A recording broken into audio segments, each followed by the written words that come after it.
though you might be a liar and a cheat too. I just can't quit you now 'cause I love you. Yes, I do. I can't let you go, baby. I can't let you go, baby. 'Cause I love you, I love you, I love you. No, no, no.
boy, you best beware. And though deep down, I know I might be headed for teardrops. Now that you got me started, I just can't stop. No, no. 'Cause I love you, baby. I can't let you go, baby. I gotta tell you that I've been looking for love so true. When I was down and out, along came you. Though you might be a liar and a cheat too, I just can't quit you now 'cause I love you. Yes, I do. I can't let you go, baby. I can't let you go, baby. 'Cause I love you, I love you, I love you. No, no, no,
There we go.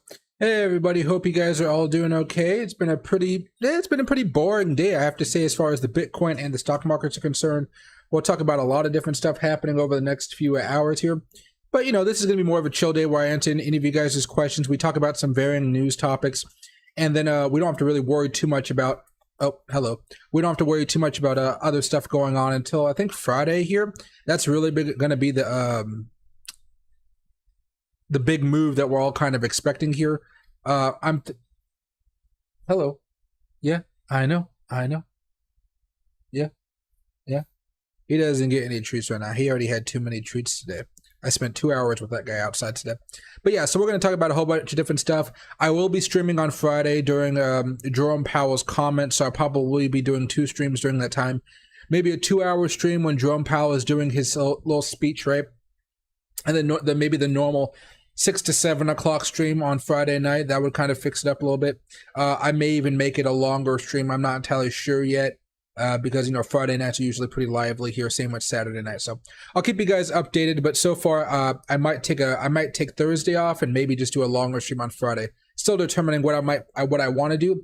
But I would probably, depending on the time of the speech, I would like to maybe do a 4 to 5 hour stream or something like that if possible. Or do a 2-hour stream at the beginning of the day, you know, with Jerome Powell, and maybe do a 2 to 3 hour stream that night if I have time and I'm able to do this. So, but okay, everybody, let's hop on here into the markets. I'm going to start off here just so you have a basic understanding of what happened today as far as the Dow, NASDAQ, S&P. All 3 of these indexes, you can see we went down, but just a tad here. There was no big continual, big drop, anything like that. We're still moving down here. We're still going along with this normal downtrend. Maybe the Dow is a little bit more sold than everything else, but I'm not like really panicked about this. I think we're going to continue on this trend going into Friday here, and I think that's where you're going to start to see some more momentum start picking up here. And just so you guys can have a representation, I just put this little red dollar sign here. On the 26th, which is this Friday, that's when Jerome Powell is going to be speaking. It should be a pretty big day. I think a lot of people are going to be watching this speech to see what exactly he's going to do. Will he increase rate hikes? How does he feel about the economy? Dovish or hawkish? You know, how is he going to approach things? There's going to be a lot to read into that, to the market, I guess, so his speech on Friday. So we'll talk about, excuse me, guys, we'll talk a lot about that stuff over the next few days here as well. Sorry, guys, I'm not used to speaking this fast here. I'm tired. Long day. A lot of messaging with a few friends I haven't seen in a few months. But okay, let's talk about Bitcoin here. Now, we look at the daily chart. We know we had the breakdown. We know we're actually holding still above that support. I think it's better to probably look at the 1 hour chart to kind of show what's been going on. We're in a pretty steady holding pattern here, guys. And at this point, we're kind of at the upper... There you go. About the upper level of resistance. So if you guys wanted to, do any trades, maybe a little bit of a short here, I don't feel confident enough right now to be betting either way. It's going to be more of a gamble. I guess right now, since we're at resistance levels, you might be looking to do more of a short. But to me, just remember like how I told you guys a few days ago, last Friday, before we, I took the part of the weekend off here. I think Sunday I took off. I told you guys, I think we were watching it somewhere over here. I told you guys, hey, we have a double bottom here. We might be able to break out. That might be good news. But I told you guys basically, instead of waiting for that, I would just buy if we manage to get above the 200 moving average here on the 15-minute chart. That worked out like pretty well. You bought, you held on, you had an opportunity to make some money, depending on which tools you guys use to find those key resistance levels. Right now, we've just been doing Fibonacci extension levels, of course, but you could have done this one, and you could have sold right up here on that price target. At this point in time, what I'm looking for is to go over to the Bitcoin hour chart. All right. There's a few you can use.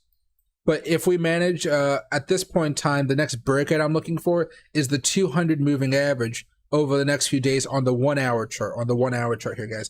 That means it might happen sometime tomorrow, maybe tomorrow night, something like that. But that's what I'm looking for here is another opportunity for us to have a big boom. We may even move up sooner than that. Now, I would say probably the next 12 to, let's say 8 to 20 hours or so, we could have a nice little pump here, and then we could use this as a level of support. If you guys are going to be using some Fibonacci extension tools, then I might actually just recommend going on the 4 hour chart here. You can use whatever one you want. There's a whole bunch of them right now. You can see there's a resistance level up here if you're just doing the first one, top, bottom, bottom, top, bottom. Or you guys can make the move up here. Oh, and this resistance level up here, just so you guys know, is around 22,332, if you guys care. And then the next one I'm looking at right here, a little bit of the lowest point across this whole board, the highest point across the whole board, and the next lowest part, you might be looking at a price target anywhere from 22,000 or about 21,927, making a way all the way up here towards 22,600. I still think that's reasonable, especially if Jerome Powell comes out over the next few days and really does give us some hawkish news. There's two ways the market can move, over the next few days. The big one is if we have any bad economic data, some really surprising earnings, which I don't think is going to happen. The thing that could really tweak us or make us move a little bit faster before Jerome Powell talks is if the Federal Reserve has a leak and they say Jerome Powell plans on talking about this going forward on Friday, or he plans to raise the rate hikes on Friday. He plans to maybe, whatever that means to you guys. I think that's the only real way I see us having a huge move before Friday at this point in time. And by huge, I mean Bitcoin breaking above 23,000, or breaking down below 19,000. I still think all of this is fair game, but right now we're just going pretty slow, and I don't mind that at all. I'm waiting to see, for now, I'm looking at those resistance levels of about 22,000 and then maybe if we're lucky, if Jerome Powell comes out is more dovish, we may be looking at 22,600-ish. Not too bad here. But okay, everybody, that's enough of that. Let me know if you guys have any questions. Good old stream for like the next, 2 hours or so. If you guys have any questions whatsoever, please let me know. Right now, we're just trying to break above this resistance level of 21,800. We're currently about $270 away, $264 away from it. There we go. And I guess one other thing here before I answer some of your questions. There was two news things. Sorry, guys, I forgot about these. Fairly interesting. This one's not really too much about the market, but I do think it's interesting about what's going on with Twitter. And there's a Twitter whistleblower out there that alleges executives misled the board and the public on spam and security. So you may see this coming out in the news more often. I don't know if this is going to help Elon Musk's case versus like the Twitter thing going on with them, spit spat. But keep an eye on this. I think more social media companies over time, you may see more regulations about how many bots they're supposed to have or how aggressive they have to be with bots. Maybe they have to act in good faith or something like that. But I think you're seeing more and more bots. If you guys watch my YouTube channel, you know all about bots. But I want to see how these companies are forced to kind of clean up the bots over time, or if the government's going to be able to take a stand in here to help them out any way they may be able to. Probably not, though. We'll see how all this pans out. But okay, buddy. The last one here is just Biden's decision on student loans forgiveness could come as soon as Wednesday. This is interesting. Now, I used to have student loans. I don't have them anymore. But I want to know what you guys' thoughts are as far as this is concerned, because he might be, let's see, the president is under intense pressure to cancel more than $10,000 per borrower. That's going to be interesting because, as the American taxpayers, we're going to have to pay for this, right? I wonder how that's all going to go down. I think a lot of people that have student loan debt would like this to happen. Who doesn't want the debt to be canceled? So I can't blame them for that. But I don't think it's going to matter much as far as inflation is concerned. But it will be a new precedent here to see, right before the election, you're giving free money out and you're taking debt off the table. I want to see how all of this plays out here, but I think overall it'll help out a lot of Americans. I don't know if it's really going to make too much of a difference, though, if they're already paying monthly payments, unless it cancels out the rest of their debt or something like that. So, it might not have the desired impact right away. They're still going to be earning interest on their payments. They're still going to be paying, monthly payments here. So, I wonder how that's going to affect everybody down the road. But okay, if you guys have any questions, let me know. I know the algo didn't send out as many notifications during today's video. I was looking at the impressions. I don't know what's happening with that, guys, but there's 45 of you guys here right now. I expect that number to climb as I stream a little bit later on into the night, but YouTube can be a butt sometimes, but I'm okay with it. We'll watch the numbers go up over the next hour and a half here. And hey, I've got Nitch, William, Shilton. What's right now? Nico, hope you guys are doing well. Wonder Space, Miss Pepin. What to make sure right here. And there we go. And hey, Rohit, an anonymous trader. Try harder, excuse me. Let's see. And hey, well, I'm doing pretty well, guys. I'm doing pretty well. I woke up early because Loki was sitting on my face. I got ready for the day. I got my new ring today. I'll show this to you guys very fast, and we'll get back to Bitcoin and whatnot. But nice little sterling silver. Here, hold on a second here. You guys can see my smaller fingers. There you go. I got fingerprints all over it, but I don't care. It's supposed to be for me, not you guys. But what do you call it? I got a nice little sterling ring here. That's my first ring I ever got, so I was pretty happy with it. It's a pretty easy process. I wasn't stressed, nothing like that. I figured out I'm a size 10 ring, which is nice. I got it on my right-hand ring finger here. So it was a pretty good day. Spent 2 hours outside with Loki, text messaged a whole bunch of friends I haven't talked to in a while, getting ready to plan out vacations for the end of this year and next year since I'm going to start traveling more. It was a pretty good day. I got a lot of stuff done. I even cleaned up my kitchen a little bit, and my cleaning lady did a lot of the work, though. But I did a little bit of cleaning today as well. There you go. And hey, Nico, man, I just want the bull run to start already. This will be my first bull run, and I'm so anxious to start. Hey, my man, it's very, very slow until you start seeing peaks here. So the good thing about the bull run, when you do experience it, it's a whole different mindset. You're not thinking about how much should I be buying, because even during the bull run, you're still going to be dollar cost averaging up, which is kind of crazy, but that's what you're going to be doing as well. But your goal is, when should I start selling? When should I start selling? When should I start selling? That's a huge goal, a huge problem that people have. And I usually say, depending on the bull run, whether it's like an altcoin season one where we have a what's it called for Bitcoin? A halving. Those make the really big rallies, or we could have a semi-bull rally there. We might even have a semi-bull rally before the big rally in 2024, the halving. But here, normally, you guys know what I say. I can get rid of this for now. There's two ways to figure out when to sell. My personal one is, if you go back over here historically for Bitcoin, let's just say we're on this smaller big move. I usually look for a really massive move really fast, like you can see right here, and fast is relative, I guess. But we spiked up about, 239% over 86 days for Bitcoin. That's a pretty aggressive move, right? But then you see this death cross. That death cross is usually where I'm starting to really scale out of my positions. Otherwise, what I prefer to do on some of these trades is, well, there's a few different ways. I like to go to the weekly charts. Is this? Let me go to a different chart here for you guys very fast. I just want to go more. Yeah, there we go. There we go. You could use a lot of different Fibonacci extension tools here, or any Fibonacci tool will really help you out here. But there's a whole bunch of different things you can do. You can do wild things like this. Let me put the magnet on here for you guys. Right? Could have sold right here. This one actually didn't even pan out too well here, mostly because this was a a government-funded rally because of all the free money that the government was giving out. But you can see, even if you sold right here, that might not have been too happy there. You're probably going to be actually hoping for more there. But still, there's a whole bunch of different levels of resistance you could be considering. I probably wouldn't even have sold here just based off what was going on with the market. But let me see if I can find something a little bit more shorter term here. I mean, realistically, wouldn't I just be doing this? Yeah, okay, sorry.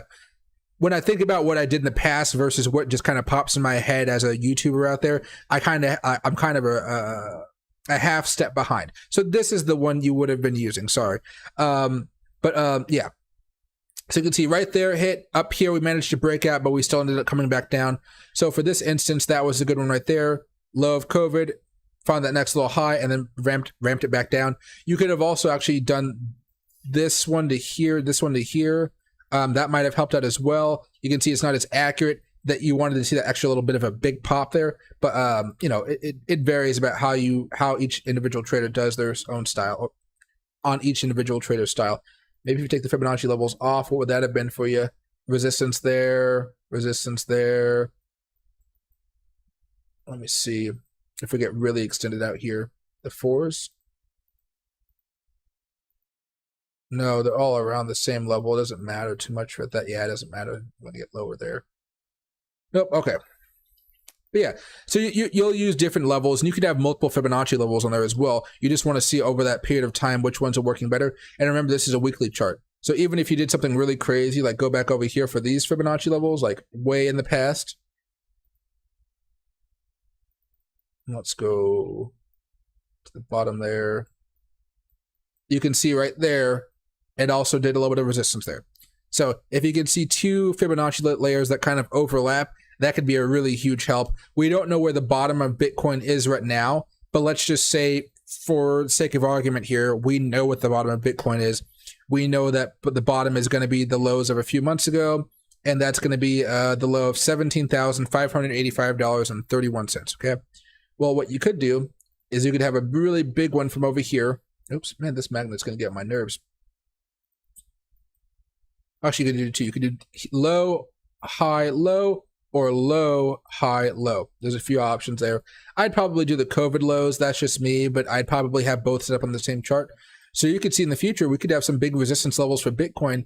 I would say the short term, you know, 55,000, 53,000, but all the way up here, $300,000. I don't know if we're going to be making it up that high in the next bull run, but if we do, maybe even as high as $167,000. You better believe I'm going to be scaling out during that time frame here. But maybe we could even go here. Let me see. There we go. Yeah, that works our way up almost to $400,000, $393,000. No, $388,000. That seems kind of a stretch, but you could have a lot of fun with this, especially if you guys know where the bottom is. We don't know just yet, but when we actually do have, when we start coming out of this bear market here, which is normally coming out of the 200 weekly exponential moving average, that's where you could start. You can start planning some of this stuff out. It'll still take some time, but it usually works out pretty well. Like even if I were to go to here, you know, you see that kind of matched up. You could still apply this for the future, right? Because if we kind of go over here, you can see we stopped right there. We managed to break through right here, cooled off, right? You might be able to use this in the future and say, hey, we're going to have our next big resistance level in the next year or so at around 137,000. So you don't have to just use the closest ones to the closest time frame. You could go all the way back over here and have a starting point of 2015 if you really wanted to. And it doesn't hurt too much stuff. It may make things a little bit more weird if you turn off the fib levels based on scale. So if I did this, you would see now when you go look at some of these levels, which would be anything after this point right here. So now you can only use these Fibonacci levels for anything after that yellow line. Resistance up here, some resistance right there, a little bit of resistance right there, some resistance right there, not really much, no resistance there, just pumping, no resistance, a little bit here, but not as nice and crisp as you would like to see it. So it kind of changes up a little bit. But if I take off log, it's still kind of, it's still a little iffy there, right? So, oh, auto, there we go.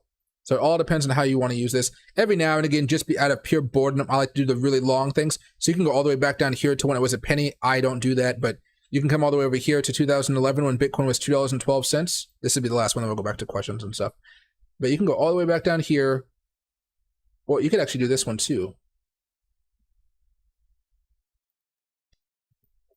Oh, is it still based off of log? Well, you can see there was some resistance right there, but I think I want to turn on log here. There you go. Some resistance, some resistance, some resistance. No resistance there, managed to break above. And then we haven't gotten up to this next level. Might even see some around 178. But you can see how there's always a little bit of a pattern there. Now, you guys don't have to do that. That's just me kind of having fun. But, you know, I haven't looked at some of these in a long time. But, you know, go down to low, high, low over here. And then let me swing this lower. There we go. And kind of always see if you can find a pattern. Not everything has a pattern, though. Actually, for this time frame, guys, I would probably say go with the monthly chart. Monthly chart looks a lot better. What? In fact, here, I mean, you guys will never use these charts. I doubt you guys would. But if you guys go to a 2 or 4 month chart, like this, let's just go to 4 month chart. This is a Bitcoin 4 month chart. We're actually kind of tapping on this 20 here. Not important. I mean, we held it during COVID over here. That was kind of interesting. Maybe we can hold on to that. But you can use this type. You know, you can use other time frames. You don't have to use the time frames that like everybody else uses. You can see on the 4 month chart, or excuse me, what did I say? The 4 month chart. Yeah, we hit this pretty well. We didn't close above it. We're getting rejected back down here.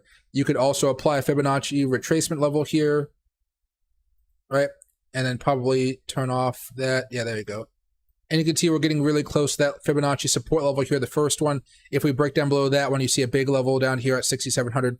Yada, yada, yada. I'm going on a little bit of a tangent here. But don't feel constrained to do just what I do on the streams. I do what I do on the streams because it's very simple, easy to understand. But kind of have a mad genius vibe to what you're doing as far as the trading. And it could help you out a lot. Like, just one more thing here, guys. Sorry, I know. I told you guys last thing a couple seconds ago. But, and if you want to change this stuff on TradingView, all you got to do is type M2, the number of the intervals, and then D for day, S for seconds, M for month, W for weeks. So M for months. I think if you do Y, maybe do years. No, not applicable. Never mind. Yearly chart? No. Okay, never mind. Can't do years. Probably. Yeah. Okay, that makes sense. But anyway, so let's go for 2 month chart. This is the one I've used every now and again. I don't use the moving averages for this. I should probably just turn those off. It's not really important. But you get a pretty good understanding of why it's okay to buy Bitcoin after any of these larger dips. I'm usually happy to just kind of buy anywhere down here after the dips and kind of let it ride. Except for this one, I don't know if I...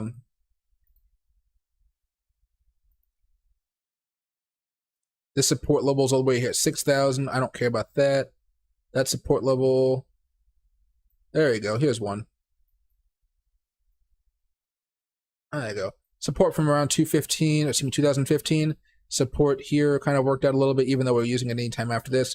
You know, so you can use it in varying ways, guys. Have a little bit of a mad genius spurt and may make you seem crazy for a little bit, but don't put too much stock into what you see. But you can see some really weird patterns in there that kind of help out every now and again. Right here.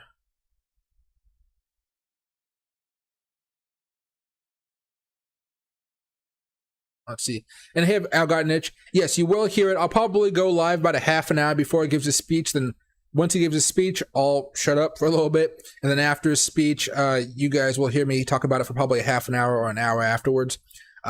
Maybe even longer. But, you know, we'll go talk about Bitcoin and other stuff at the same time. But you'll see some volatility in the market when that does happen for sure. But yes, I will be talking about it.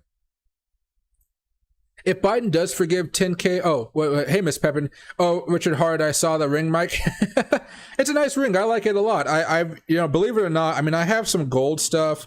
My watch has diamonds in it. I don't really care for the diamonds in it though.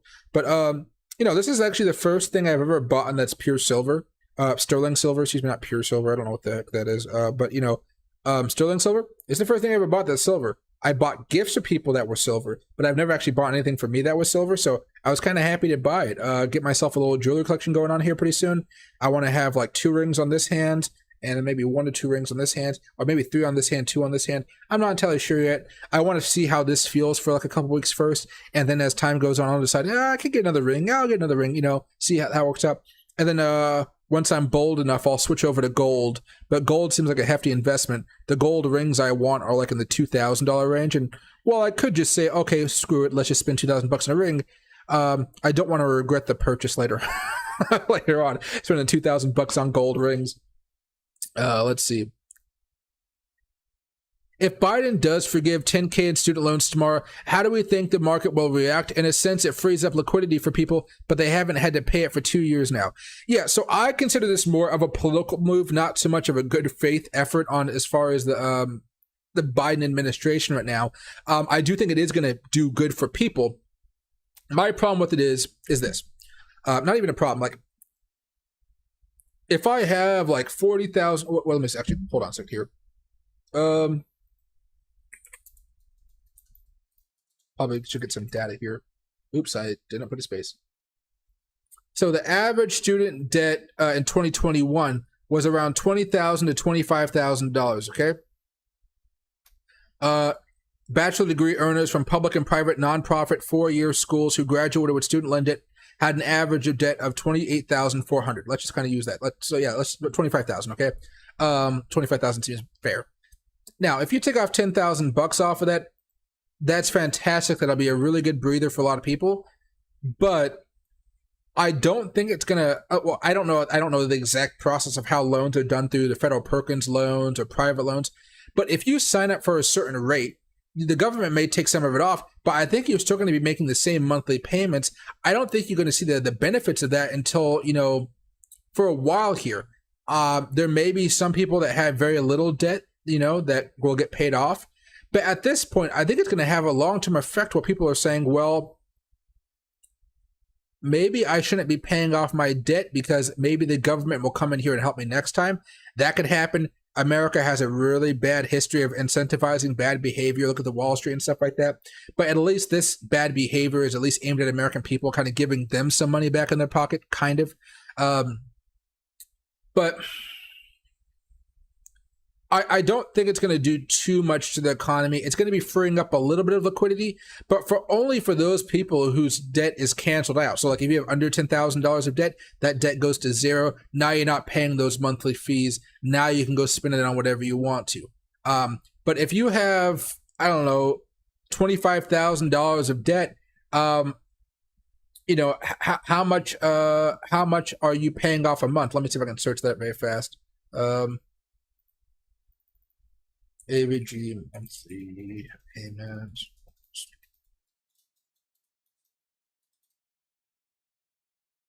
Okay, here it is. Average monthly payment is about $400, $393. That goes a little bit, but I mean, you know, it. Well, okay, maybe I'm sounding too like privileged here by not thinking it's a lot of money. It probably is, but you know, it's helpful. But I don't think it's going to be anything that really is life-changing, so to speak, especially since oil prices are starting to creep back up here. Maybe it'll mitigate some of that stuff. But, you know, what do you guys normally do if you have an extra $400 in your account? What do you spend it on, I guess I should ask. But, you know, for me, I would probably just put that in savings because we're heading into a recession. Why would I spend it? That could be used for a rainy day fund. I mean, that's the logical me talking. Maybe the me back when I was younger, coming out of college, would be like, oh, that's beer money. Let's go. You know, so it all depends. I don't think it's going to have too much of an effect, but I do think it'll do a little bit of good for people out there who have less than $10,000 of student loans, or even those who have more, but they're still going to be paying those debts off. And, you know, I don't know how much it's going to help Biden in the election, but I think it'll help him a little bit. It's a net positive, right? A net positive come election season. Let's see. And hey, Rohit, I'll do CHZ in a little bit here. Hold on a second. And hey, Anonymous Tryhard, I appreciate that quite a bit. It's right here. And thanks, Bideford, I appreciate it. I actually got some hair grease stuff today. I don't even know what it's coming. What was it? To make my hair shiny. I need some of that stuff. I used to have a lot of it, but I just ran out like a week ago, so my hair's been like really dry, but now I have like a natural sheen to it. I think it's because I'm part Italian, part Spanish, part black. That's or I got a whole bunch of parts of me, but what do you call? I like having that shiny hair. It feels nice. When I took out my mortgage paid off now, I was expected to pay it back. I made the choice to take on the debt. Why is a college loan any different? You agreed to the debt, pay them off. What do you call it? It's politics, my man. It's just the way the world works. As somebody who's paid off all of those student loans, I'm like, I probably shouldn't have paid. I would still be paying my loans back if I didn't get a good job out of college or if I didn't go into trading full time because I was just doing the monthly payments, But like in hindsight, I should have just not paid it off at all and just waited for the government to come along. So I think it's going to cause problems in the future for sure. But for now, it's an easy way for Democrats to get some easy votes, right? And it's all based in politics, right? And they're trying to help the economy along. They have valid concerns. This just isn't really probably the best mechanism to do so. But if you're going to get your debt forgiven, as an American, I'm not going to be mad at any Americans for trying to get free money from the government. The government loves to give free money away, right? It's just the way of the world here, at least in America. But yeah, I totally get your point. It is. Can you imagine being that guy that just paid off his debt last year or a couple of years ago? You must just be like, why did I do that? You must just feel sick to the stomach. So I completely agree with you there, Discount. It doesn't make a lot of sense from that perspective. And hey, Rohit, can you see Loki? Loki was here a few minutes ago. He jumped up on me in the beginning of the stream, but I think he's probably in my room chilling out in front of the air conditioner. Will Dogecoin go back to 30 cents? I believe it will, but only when we start coming into a bull market, not anytime soon. That's right here. Okay. Let's see. And hey, I've got an itch. College in America is a little bit different. So the government subsidizes colleges by doing all the loans. So it's kind of weird because in America, we're taught that you have to go to college if you want to get a good job. In some respects, the data shows if you get a college degree, you have a good opportunity to make more money throughout your life. But they've done it in such a way where all the federal dollars that go towards the college really doesn't use it for the betterment of the student's education. They kind of put it into all these weird little side things, research things, all types of weird stuff. So the more money the federal government kind of injects in there, the more they raise their prices. So if the federal government wants to even put more money behind student loans as the prices of college gets more and more expensive, colleges are just going to keep on raising the prices because they know at the end of the day, the government is giving the loans out. So same with private institutions, banks, all good stuff. But at the same time, the campus is the one making all the money. They're the ones that absolutely get paid. The person out there takes on the debt, and that debt is owned by the bank or the government in some, depending on which circumstance you look at. But if the person defaults on the debt or anything like that, the college still got their money. Now that the bank is in debt. Now the bank is losing money or the government's losing money. So it's a mess, right? I'll give you that. It's definitely a mess. They need to fix it up a little bit. But there is some good happening, as like somebody like me that didn't have any money growing up. I was able to use that to go to college and get a good job afterwards. I guess they might have to try to specify it for certain majors. So like, don't use a Perkins loan or government loan for an art degree. Use it for a tech degree, something in computer science, something that benefits the nation. You could say art benefits the nation, but not as much, I guess, right? So they might have to try to narrow it down in the future. So like, hey, if you're getting a business degree, we'll help you pay for it. If you're getting a computer science degree, we're going to help you pay for it. If you're going to get a investigating degree, I don't know, like for cops, whatever they have, we'll help you with that. If you're going to be getting a mathematics degree, we're going to help you with that. If you want to become a teacher, we'll help you out with that. But if you want to, if you want to have a degree in Spanish studies, we're not going to cover that. So it might have to go by department, I guess you would say. But I don't think people are ready for that type of discussion because it might.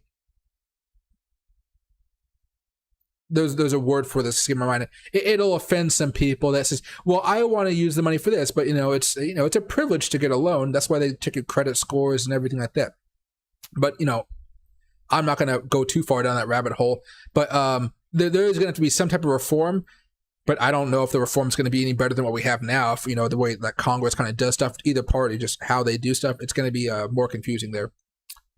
Now I have some second here. Rohit asked a question. What was it? Oh, CHZ, is that cheese? Yeah, okay. So, it's not chili, it's not cheese. There you go. It's still pumping up. We talked about this the other day. I think it was like 2 days ago now. As long as this stays above the 20-day moving average, I kind of like this play. Right now, it's already had a pump up, so you're probably scaling out a little bit at this point in time.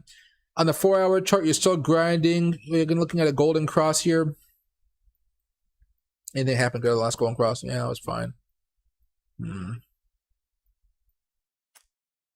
I might wait for the next breakout if you want to buy in here. But at this point, I would only be scaling out. I'd be much more hesitant about buying into this. But if you're holding, well, we can actually just use this. That's the 4-hour chart. What are we looking at here? Let me see if any of these actually worked for us.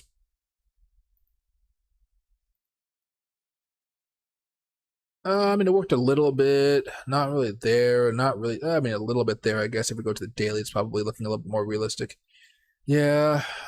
Can I go over here, though? Not change anything up. A little bit there. No. Maybe a little bit there.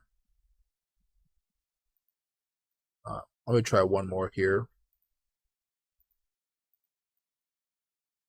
That didn't do anything good either. I guess that's fine. Okay. Not going to be doing me any favors here. But what I'd be looking for, if you wanted to buy into this, if you're not buying into this, perfectly fine as well. What I'd be looking for is another consolidation period where you can buy the breakout. You could even buy the next big dip. You had a nice little consolidation period. It looks like a few days ago. Nice simple breakout.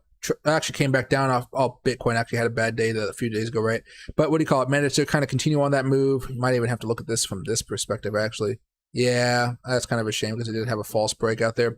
However, you know, it basically broke out and made a stronger move here. I'd be scaling out right now, unless this thing takes a pretty sizable dip back down, comes back down towards 22 cents or something like that. I would just be scaling out of any positions I took over the last few days. It looks fine to me if you want to keep holding, but I would not want to buy this until we had a dip. Personally, I would not want to be buying this until we have a dip. There has to be a Fibonacci level here that works, though. That's what's annoying me here. Let's go to more shorter time frame. Lower. Not even that one works either. Jeez. Okay, let me try one more here. That low will work. No, nah. Oh well. But yeah, I'd be scaling out right now. Unless you want to wait for some retracement of about 10 to 15%, then I'd feel more confident about buying. But right now, I don't feel confident enough to be buying that. Only scaling out any positions that you would have had. Let me go back over here. Okay, there we go.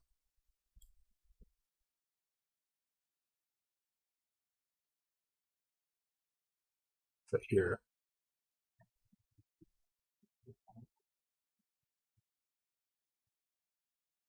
Let's see. And hey, Blockchain Revolutions. Oh, 12-month chart. I mean, you could do that for the year, but I was trying to do a multiple yearly chart. I can actually try it here very fast. So let me see it.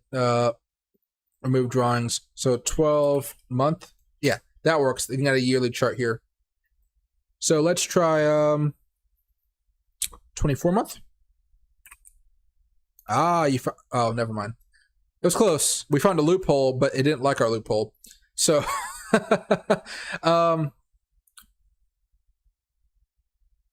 let's try a quarterly. No, we did a quarterly chart. Let's try bi-yearly or year half of a year chart. 6M. There you go. I mean, you know, we're pretty good.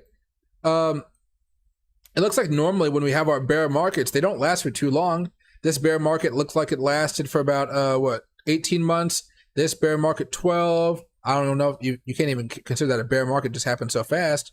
Who knows how long this bear market's going to go down, but you know, normally it's 2 to 3 like a year or so. That's not too bad to wait for you know, a sizable move down.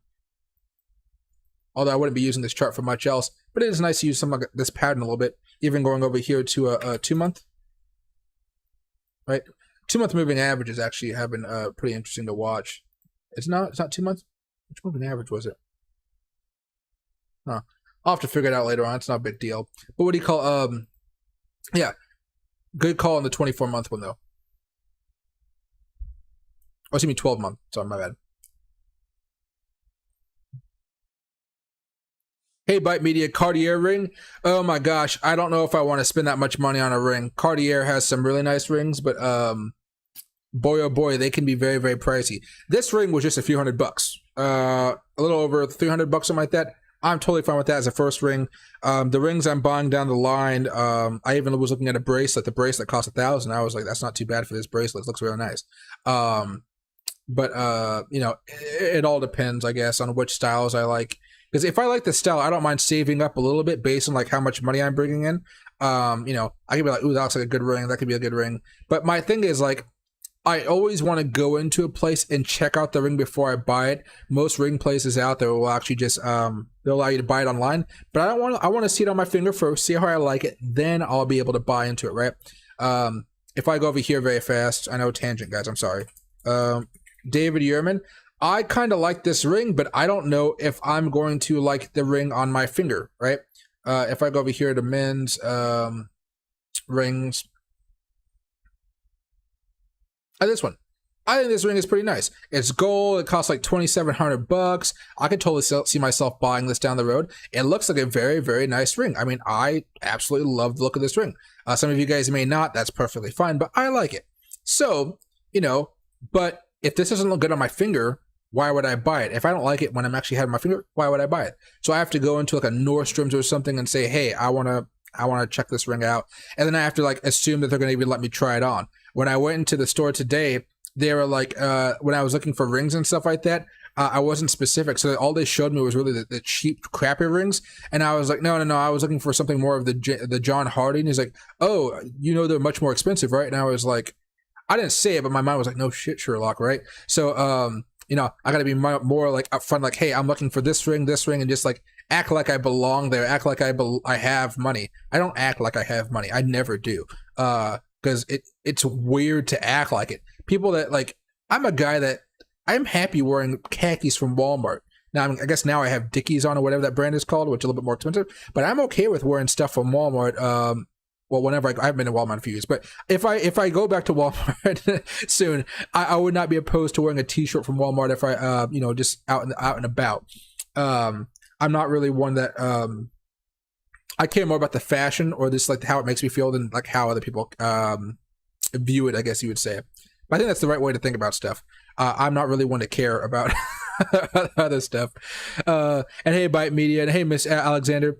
I don't think anything under $500 is a lot nowadays. It's pretty crazy how expensive everything's been getting. And, you know, this ring was made by some dude. So, it was handmade. It's not like it was on any manufacturing table. No, everything on this was handmade, which is why I could kind of justify paying the price for it. Let's see. And hey, Crypto Yellow Vest and Flat Smack. I did a nasty NAS from London to Norway. Market open was choppy and not easy. Oh, you mean like a flight? Ooh, yeah. Okay, I don't like choppy flights. I've done a few in my life, and they're put the headphones on and just pray. That's all I can do there. Let's see. And hey, Gregory, thoughts on Polygon in the short term? And hey, Ken, happy to see you back. So Polygon in the short term here. There you go. It's currently down about 1.6% over the last 40 minutes, so it's going down here as well as the rest of the market. You guys could have seen that. All right. Excuse me. So over the next few hours, you can see that we're kind of breaking, or not breaking down yet. We're coming close to the support line of this very aggressive trend line here. I'm not putting so much stock into that. I'd be more concerned if we actually managed to break down below this one right here. Maybe something more like that. Yeah, probably short term. Yeah, I don't want to do that. No. Does this provide any support? Nope, didn't provide any support. Okay. I would say in the short term here, Bitcoin can't hold on because right now you can see it's kind of teetering a little bit. Right here, you saw we got that little bit of a short, not crazy short, but enough to really move all these coins down. I would say, what's the 4-hour chart?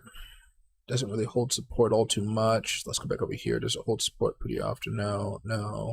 Kind of choppy here. Okay, choppy. All right, that's fine. All right. What I would say over the next few hours is you might actually have a buying opportunity if you're buying in anticipation for the Friday speech by Jerome Powell. It might be coming back down here to at least 80 cents, maybe even a little bit lower than that. I would personally be more likely to buy somewhere below 79 cents. So you see the support right now on this trend line right here is around 0.7856. Anything under 79 cents over the next few days, I'd be happy to buy down. If it comes down to, Friday, I'd still, I guess, be happy to buy under 80 cents, 81 cents. I know it seems like not there's pennies, but it seems a little too high for me right now since you're kind of at this higher point. But we just had the death cross here. They didn't really do anything for us. We had the death cross here. I guess that had a little bit of an effect, but not too much. Death cross here was more of the big one.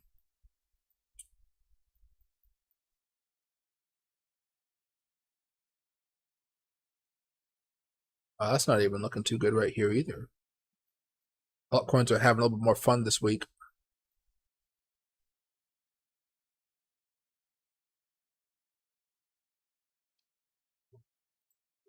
That didn't change much. No, I don't have to do that then. Okay. Didn't work there, didn't work there. No, didn't work that much at all. I don't need to do another one here. No, I don't need to do them. Okay. I would say short term, I could expect Matic to be coming back down towards 80 cents, a little bit underneath that. I'd like to buy it around under 80 cents. Let's just call it 80 cents, not under 79, but I'd like to buy it under 80 cents and hope that I can actually continue the move and then curl back up just in time for Jerome Powell to talk. The 26th, which we hear the speech, is right around, if I get the timing right, 26th, right around here. So you have a little bit of, right around here, sorry. You have some time before this makes a really big move, but I'd probably say let's buy it under 80 cents, have a stop loss of around 79, 78 cents, and then you just want to hold for the long. Otherwise, at this point, you'd be more likely to open up shorts. We have some nice moves, but it comes back down. Most likely to be coming back down now. I'd probably want to go long on this, not short, unless we broke down here. I don't want to take on the added risk, especially if Bitcoin and whales start getting more active. We haven't looked at Bitcoin and whale number 3 here, but yeah, that's how I feel about Matic right now. It's fine, but I want to see a pullback if you want to enter into it personally. If you already have a position, that stop loss for me would be around 78 to 79 cents. 78 to give a little more breathing room, but Matic can be very, very volatile on the way down and on the way up here. Let's see. You guys, hold on a second, guys. There you go. Whale number 3, still not selling any crypto off, guys, or transporting any crypto out of the wallet. They're still adding into it here, so they're not anticipating any big crashes from what we understand. So keep an eye out for it, but nothing too crazy there yet. I was hoping we might see some action going on, but just continuing to add to that big old wallet that he has. Let's see. And hey, Byte Media, nice, dude. Nice. Good job on having it forgiven. And hey, Ken, happy to see you back, my man. And hey, Tony, you started early. Oh, don't worry, guys. Like, if I start early, it doesn't mean I'm going to end early. It just means I'm going to end at the same time, but I'm just hopping on a little bit earlier. Because yesterday I told you guys I might be hopping on a little bit earlier. I said like I might hop on between 4 and 5 or something like that. I pushed that back closer to 5 o'clock today. But don't worry about it. You're never missing too much stuff. Well, maybe you are, but what do you call it? You always know, Tony, you could ask any questions. I'll be happy to answer them for you.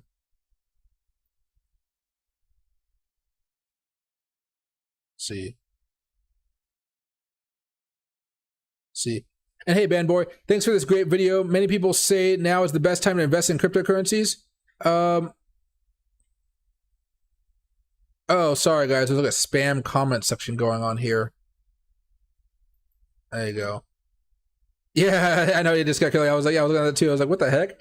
Oh, let's look at here, guys. They got some sophisticated bots having some fun little conversations here. Oh my gosh.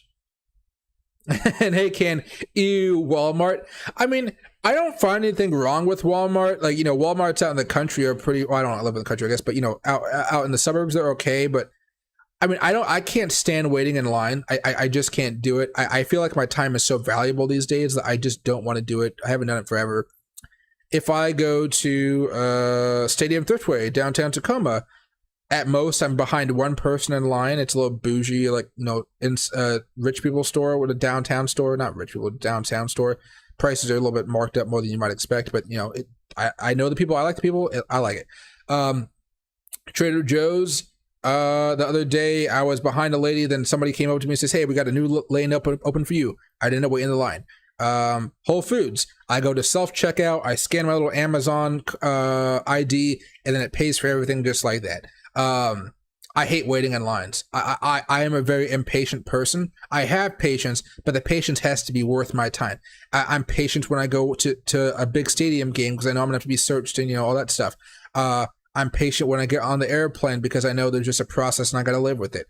But at Walmart, no, I'm just buying freaking groceries. Why do I have to spend an hour in line to buy groceries? No. Even at Costco, it ticks me off a little bit. But Costco is like, it's Costco. I don't know. Something about Costco makes it worth it. What do you call it? Just asked to see the money room. That might be kind of interesting. Oh, sorry, guys. I still need to get rid of all these spammers out here. My gosh. There we go. Okay, there we go. Okay.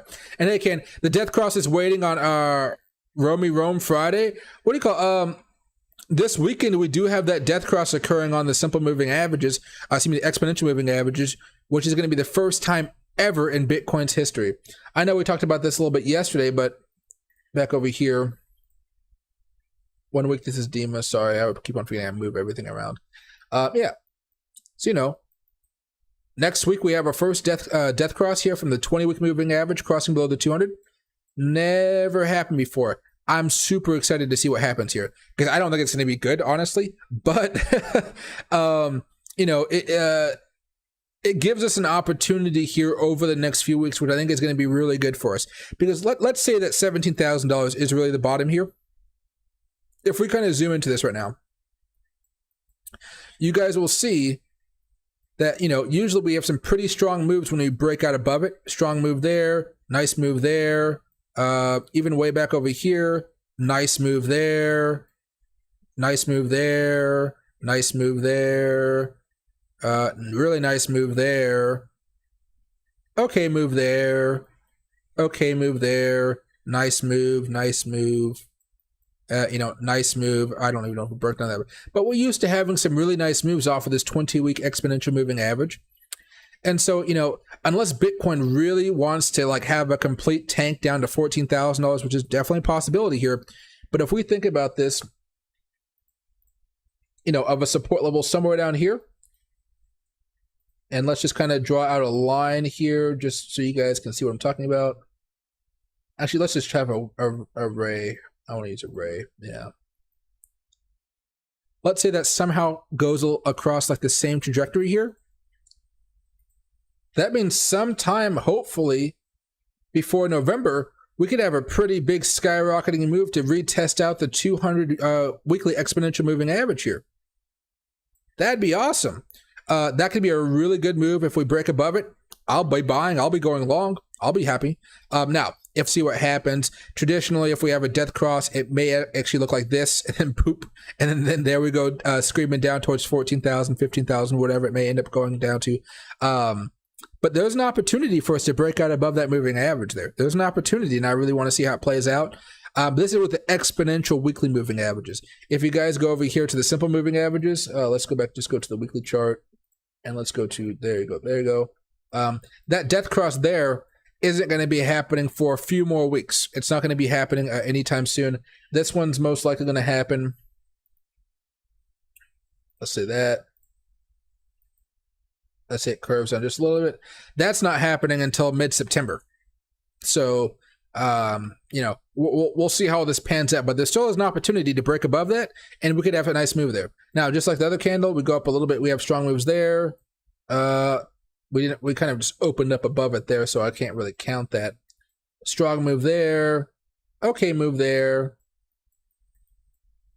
We just kind of opened up across at that time as well. Okay, move there. Okay, move there. Kind of the same as some moves we saw from the exponential moving average. However, it presents us a really great opportunity. We just have to hope that we're going sideways long enough to have that pop. If we're continuing going down, we get further and further away from that moving average. But the faster we go down, the faster we're going to come back up, obviously, because the moving averages start to scream down the more that data forces them down.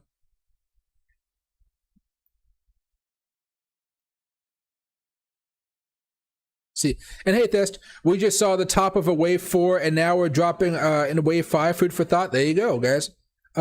Make sure I'm not banning anybody else here. There we go. NA plays 88. 88 is doing okay right now. It's not looking too bad. What's right here? There you go. No tacos, no life, Ricardo. Guys, be careful of that spam. I'm like, gosh, you gotta. It's crazy how sophisticated these bots are getting these days. They've managed to have full-on conversations in the chat, and if I wasn't paying attention, it would be much, much harder to get rid of them. Oh, man. And hey, Justin, hope you're doing well, my man. Thanks for joining the stream tonight. The John Madden of crypto. Yeah, jeez, guys. Let me see right here. And hey, Mehdi, you didn't miss much. We talked about a few different big news items as far as Biden with debt, what's it called? Debt forgiveness. Some news going on with Twitter as far as a whistleblower came out about them lying to their board and customers.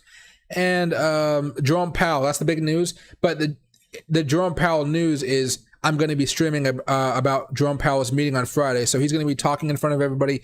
He's going to be talking about if he's dovish or hawkish on the economy, if he's going to be more aggressive as far as rate hikes, or if he's going to be cooling off the rate hikes just a little bit and seeing what's going on there. And then so you can expect this weekend basically to have some really extreme volatility kicking off on Friday, but then really causing whales to have some fun over the weekend. So this weekend is going to be not for the weak of heart. So if you're going to try to day trade this weekend, just be very, very careful. You're going to see some wild swings that don't make as much sense as you would expect, because whales are going to be having a lot of fun with it, frankly. Whales are going to be making money.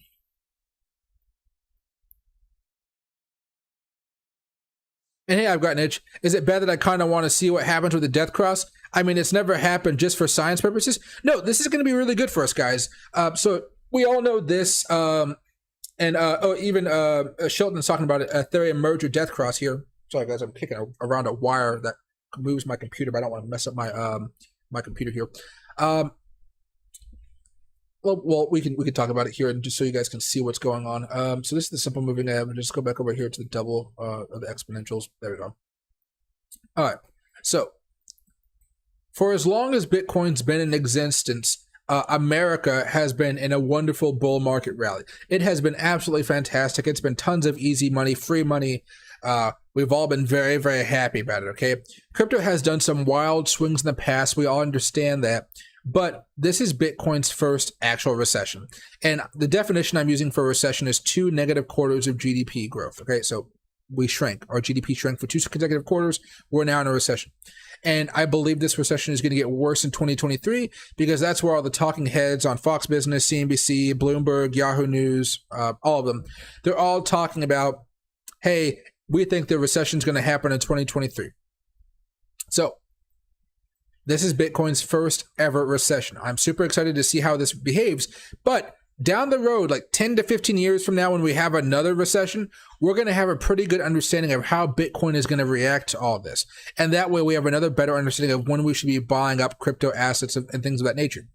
The one thing I think that is still going to be helpful for us, even if it takes us well into 2023 to get back into a bull market, history says that it's always a good opportunity to buy underneath the 200 exponential moving average. Even though we didn't hold down below this for a while, this is a weekly chart here. If you bought down anywhere below this, you guys were set. When you kind of look back in hindsight over the past few years, oh man, let it just ride and ride and ride. If you had an opportunity to buy Bitcoin anywhere down here, like 194 bucks, and then a few months later, you know, it was all the way up here at about like 20,000, I bet you're pretty happy with yourself. Now, back over here, look at this. Now we have a new pattern kind of emerging.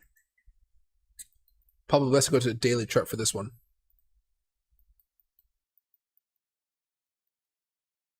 And let's turn this off, Let's put this to the weekly. There we go. All right, so this is the daily chart with the 200 weekly moving average, simple moving average. Anytime we're buying underneath this line, we had plenty of days. You're going to be very happy when Bitcoin starts soaring a little bit later. Even if it's not the big parabolic Bitcoin boom, you're still going to be very happy if you buy at these levels. And you can see the day, literally the day we break out above this, the day we break out above it, the following day we go sky high here. All right, nice moves. It kind of signals the end of a bear market over the past 2 cycles. Now back over here, we had COVID. We dropped really fast. We came up really fast because everybody was freaking out. lockdowns, so to speak. But the day we broke out above this, guess what? We eventually, I would say eventually, but we had a strong move on the upside here. And by strong move, I mean like the day if you bought the day we broke out, you held for 50 days, you're already up about 60%. That's good. I like that movement. I'm not going to be expecting a massive parabolic movement. That was solid. And then down the road, you saw we started to go up, and now, all-time highs for Bitcoin, $69,000, yada, yada, yada. Well, now we're down below it again. And we don't know if this is the low yet. We don't know how this recession is going to impact everybody with that death cross coming. But soon enough, we'll have another opportunity to break above this. And I do think, since it is kind of new territory, we don't know if this is going to be the ultimate bull market signal here. But I would say that if we do manage to get back above this, it'll be a strong buy signal for a lot of people out there, even though, we don't know how the economy is going to be looking at maybe a gigantic fake out. But history still says that when we break above this, it's a really strong buy signal. So I'm going to go with that until it fails. And then after it fails, we'll kind of have an idea, okay, this happened because it's a recession. The data is less reliable, yada, yada, yada. But, I'm paying attention to that quite a bit here, quite a bit. But yeah, you should all want to see what happens with this one. I mean, it might cause a massive crash, who knows? But at least the stock market has its own support levels. I would probably say right now, I think Bitcoin is fairly safe unless the NASDAQ really wants to do like a massive tank. And the NASDAQ, here, let's get rid of all the drawings. The only thing I'm worried about as far as the NASDAQ, really the only thing I'm worried about, let's go to the monthly chart, but let's keep the 200 on here. And let's do it on weekly. And I did something I wasn't supposed to here. That worked out fine. That's fine. Okay. Here's the monthly chart with the 200 weekly moving average. As long as we don't break down below this, I think we're fine. This was bad. This was bad. We haven't broken down below it since. Recession, dot-com bubble. Let's just hope we don't break down below it. If we break down below it, I have a really bad feeling. I don't mean we're going to be crashing all the way back down to here to 2,000 for the NASDAQ, because we're already at like 12,000 now. We might come all the way back down to like 6,000, something like that, like 50% value. That could happen. Give it some time though, but yeah, that's the big red flag that I'm looking for as far as Bitcoin's market. But those death crosses also have their bad points as well, like really bad points. Let's see. And crypto ELVS. September isn't. It's more of a bad market for assets like stocks and crypto. Yes. Not really bad for the economy per se, but more for assets. Yeah, we usually have a little bit more of a pullback. It's usually because everybody's gearing up for the holidays. I mean, if you guys go online right now, you guys are probably seeing a bunch of sales. I mean, I've got a bunch of sales. I was on Amazon today and I saw a whole bunch of stuff on like 40% sales, 50% sales that normally are never on sale. I think because everybody has their own warehouses, and all the warehouses are getting geared up for Christmas stuff, and they're also afraid of the supply chain issues that they've started to purchase everything like way ahead of schedule because they want to have those things for Christmas. They don't want to lose out on money. So you're seeing a lot of that extra inventory that nobody wants. You're seeing it at really big discounts right now.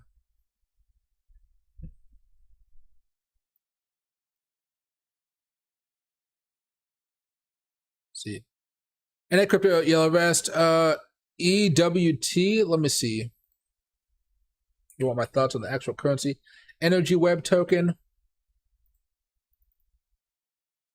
So it's down a little bit. Market cap of 139 million. Not bad market cap at all. What's the website? We build operating systems for energy grids, powering the zero carbon economy. Energy Web's mission is to accelerate decarbonization of the global economy. Oh, there's a crypto company like this out in Seattle. I was just actually talking to them like literally a couple hours ago. I'm starting to get more in tune with the Seattle crypto market here, so I can kind of give you guys some. I want to start a series on like startups in the crypto space and what their goals are here. They don't have coins, but it's more of the business behind them. I mean, you guys can invest in them if you wanted to. If they have a coin, I don't really know, but it's going to be more about the tech side and not like, oh, this is a great investment. Energy Web's mission is to accelerate the decarbonization of the global economy. To do so, we deploy digital operating systems for energy grids with our global community of more than 100 energy market participants. These systems make it simple, secure, and efficient for clean energy assets to support the grid of the future. Let's see.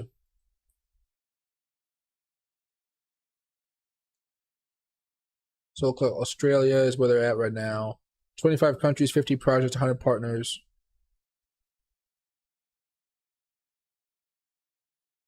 ETT group, Google, okay. I mean, yeah. I'm looking at this right now. The America, oh, I gotta say the Americas.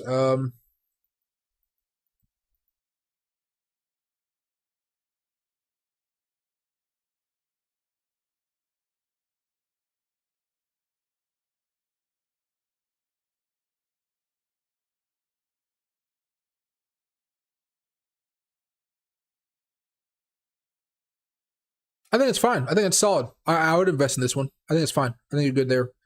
Price is not under a penny, but I don't. At that point, I don't think it matters. This is still going to be a solid project. I think it'd be fine for you to invest if you wanted to.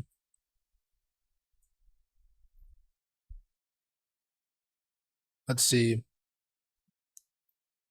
And hey, GT, but the White House said we're not even. Wikipedia changed the rules.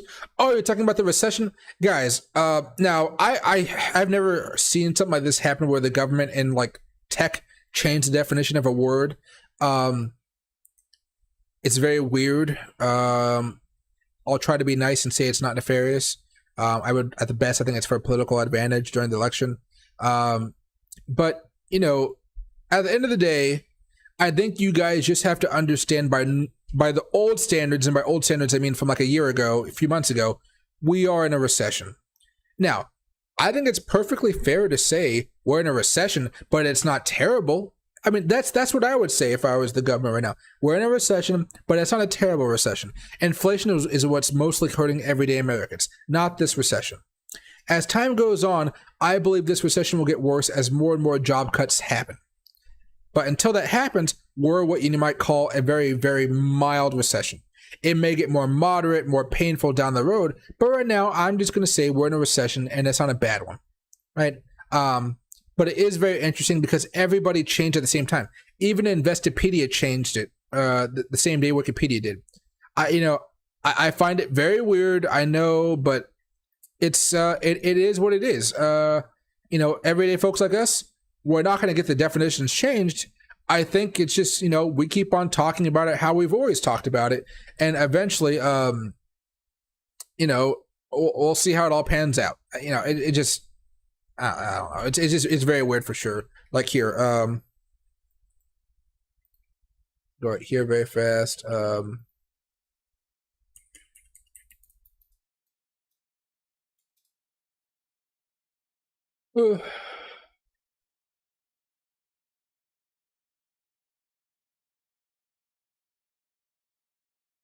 There you go.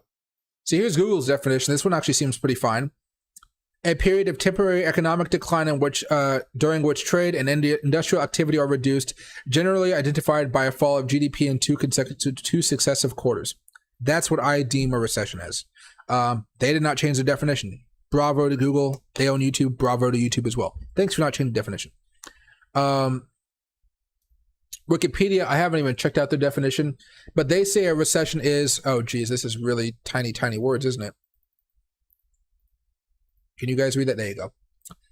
In economics, a recession is a business cycle contraction, where there is a general decline in economic activity. Recessions generally occur when there is a widespread drop in spending and adverse demand shock. This may be triggered by various events such as a financial crisis, an external trade shock, an adverse trade shock, the bursting of an economic bubble, or a large-scale anthropogenic or natural disaster. A recession is less severe and prolonged than a depression. Although the definition of a recession varies between different countries and scholars, 2 consecutive quarters of decline in a country's real gross domestic product, GDP, is commonly used as a practical definition of a recession.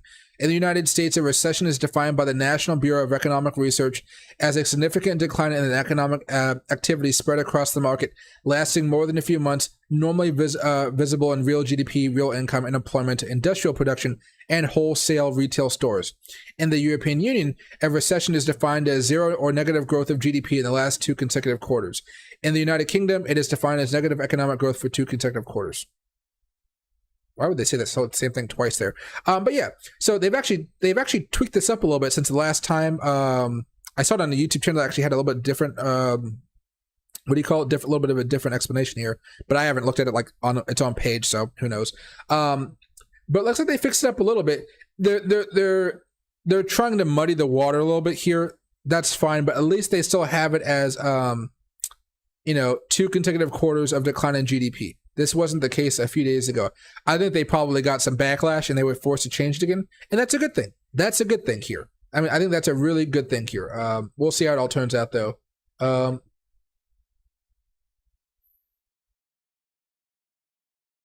See. 1974, that's a while ago.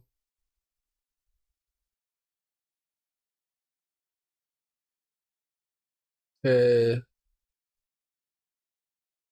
No. No, okay, we're fine. But yeah, they've muddied the water a little bit. It's fine, but it looks like they've had to put back some of the definitions. So that I would say actually that's a plus. It's not as bad as I thought it was. Or it was. I guess it was a bad. Then they fixed it up a little bit. Let's see. Hey Tony, I try to be nice. I don't like to ruffle too many feathers there, but I go off of again like the whole purpose of this channel, the whole purpose of my life right now, as far as my job in the market, is to make money. As an individual citizen, I can be upset or annoyed or anything like that as far as what the government's doing, but at the end of the day, all of this stuff that I talk to you guys about is basically just there to help you make money. Money is the end goal here, guys. Money, money, money. You put money into the market, you make the right call, make the right trade, and then you're rewarded with more money as your assets value increases. And you sell as it increases. Don't sell it. Don't wait to sell too long. But if you guys understand what you're in a recession, that's where my bearishness comes in. That's why I'm so bearish on the next few months of Bitcoin, right? I could be wrong about that. Maybe we'll end up having a GDP of quarter of growth all of a sudden. That'd be really great news, like really, really great news. But, we're kind of in a weird spot because we have such high inflation. Most of us are not feeling the pain from a recession. We're feeling the pain of inflation. And although inflation might have peaked and we might be going down now, it doesn't mean that goods are getting cheaper. Energy is getting cheaper, maybe a little bit, but the oil markets have actually started going back up over the last few days. Same with natural gas. I think UK oil spiked today, even though US oil didn't spike. Let me double check that here.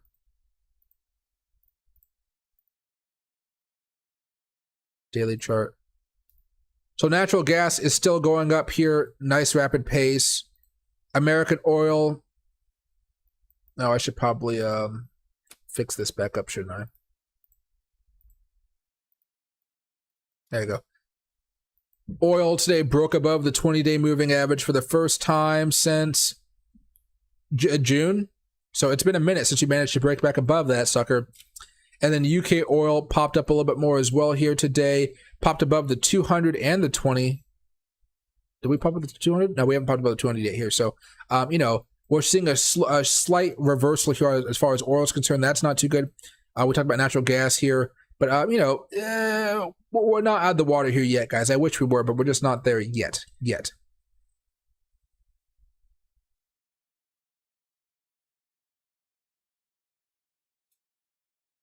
Let's see. And hey, Pepin, yeah, we've been in a mild recession all year. I could say mild recession. You're starting to see more layoffs, that's for sure. Slowing down of the, the economy a bit. I still see people going out and enjoying themselves downtown. I don't see barren restaurants and stuff like that unless they sell bad food. But yeah, it's not terrible, guys. It's not terrible. I think the inflation is terrible, but the job market is still relatively strong. Let's see. And hey, discount. Mike has integrity. You can't have that. You can't have that to be POTUS in this day and age. I don't want to be president, guys. It seems like a really terrible job. Mike has integrity. Oh no, he can't be president from Nicaragua. That's true, Michael. That's true. I would like the nice little pension there. But if I was a president, I don't think many people would like me because I feel like a genuine person can try to go into the presidency or just into politics in general. But the longer you're there, I think the more you're bogged down with the bureaucracy and you're more bogged down with trying to please everybody when you're only supposed to please your constituents. And then at the same time, I really don't like American media or like most media in the world. They just seem like they always have an agenda plus the ratings. And so I would be too snarky, let's just call it snarky, with a journalist that asked me a question. I'm like, what the heck are you talking about? The facts are all wrong on that question. But if I said that, I would just be labeled as somebody that was like spreading misinformation or something like that. And I don't want to do that. That's a stressful life, guys. I'm happy. Why would I mess up that happiness by going into politics on a national level? Local level, yeah, I mean that you could really do some good there. But at national level, you gotta be made of some tough stuff if you want to burrow through all that stuff. I don't. I mean, I guess I made up some tough stuff. But I don't want to do it. I don't want to do it. And hey, Grand Peasy, it's not crypto, but what are my thoughts on Newmont? I can go over here to Finviz very fast. What is the ticker? NEM? NEM? Newmont Corporation. Basic materials, gold, market cap 36 billion, income 742 million. That's fine. That's a pretty big earnings gap, though. Let's see. From the dividends, that's nice. Dividend is 4%, coming down pretty well. What's been causing the downturn here? Is it just the market? Soaring costs cut into profit, so the margins are shrinking, it looks like.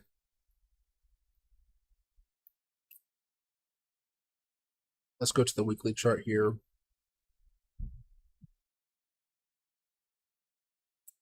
If inflation gets back under control, which I think it will be, I would say I'd be happy to go into this, but this is going to be a longer play that would take years until I got a nice profit out of it. And I do have long-term portfolios that are designed for this, but this is going to be something that if you want to buy into this, you're going to want to be holding into this for probably a year or two, maybe even 3 years.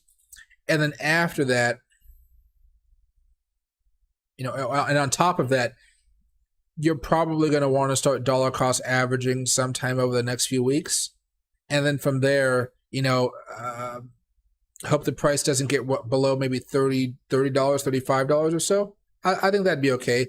As long as they're continuing to make money, you'd have to look at their 10K reports and kind of like the nitty gritty stuff, the fundamentals.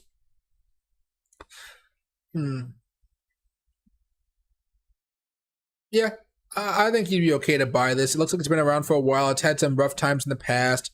2012 to 2016, you can see that dip there. I'd be okay with that. But you'd be dollar cost averaging from like what? Like maybe if you want to be more frugal, probably that's what I'd be doing here. Maybe you start if it falls down below $40. And then your dollar cost averaging from $40 to maybe it goes to $30, maybe it goes to $20, maybe it goes to $15, who knows? But your dollar cost averaging that entire way, and then you're just holding and holding and holding for the long run here. It's going to be a long hold. But I think if you're willing to plop some money down into it, I think it can make you some money.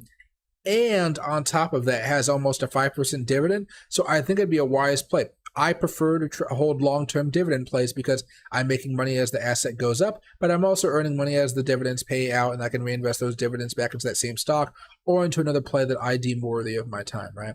So, yeah, if you ever want to find other stocks out there that have good dividends, just go to Finviz, go to all, and you're probably going to want to choose a market cap that's above $2 billion. Personally, you don't want to have any hard risk there of them turning it off or anything like that.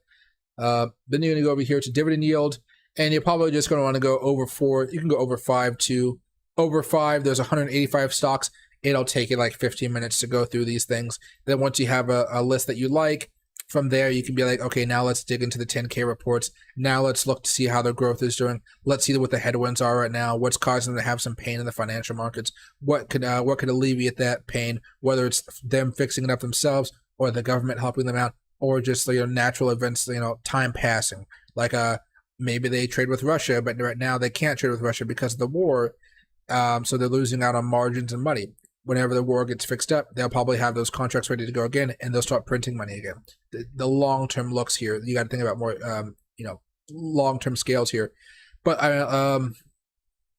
ABEV is a good long-term hold. It's actually done a really nice little rally since June here. What has anything actually been doing just fairly okay? This one, AMBP, Luxembourg, it's not in America, but it's been following some really nice technicals here, some really nice technicals. But the dividend here is 12%. That's a pretty strong dividend right there. So that's kind of cool if you like that. So you can spend some time looking at those, but yeah, dividend plays work out very well. As far as the stock you asked me to talk about, I think it's fine. You're gonna have to dollar cost average into it though, and you're gonna have to hold it for at least a year, maybe 3. I'd probably say 2 to 3 years. If I was me being me, I want to capture all that profit with the dividends. Just when you're thinking about how long you want to keep your money there, understand that that's capital that you're not going to be putting into any other trades, no swing trades, no day trades, no other long-term trades. It's specifically for that, and then you can decide if you want to move those dividends into other asset classes, or do you want to move those dividends to other places. But yeah, it seems fine to me.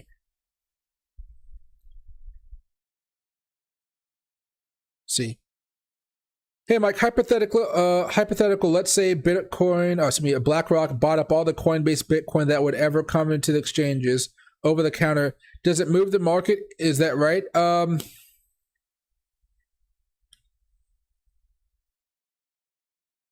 If they buy all of this crypto on the exchanges, yes, it'll rapidly raise the price of Bitcoin, yes. If they're just dumping money and buy, overtaking all the sell orders coming out, yeah. It would have a really crazy impact on the price. They would most likely buy it from miners so they don't actually change the price up too much, and therefore they can buy as much as they want, large quantities at a discount. When you're buying from a miner, you're what Bitcoin's price, 21,419. You're not paying that price. You're paying a vastly discounted price if you're buying straight from miners. So let me see. I don't know what the average is, but I can find it here very fast.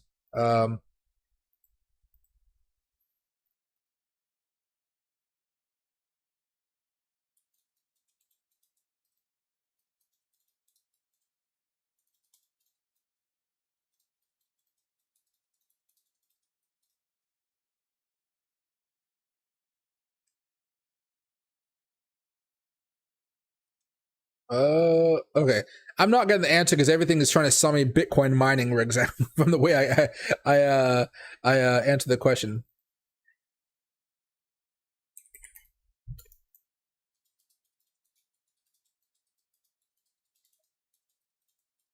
There you go.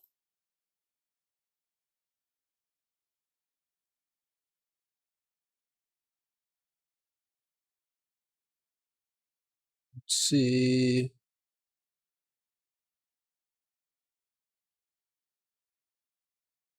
No, I can't find any information on it. But some of my friends out in Montana, they're middlemen for miners and wealthy individuals who want to actually buy crypto. They have a Bitcoin estate in not Yellowstone. I'm thinking of the show, Big Sky Country, Big Sky.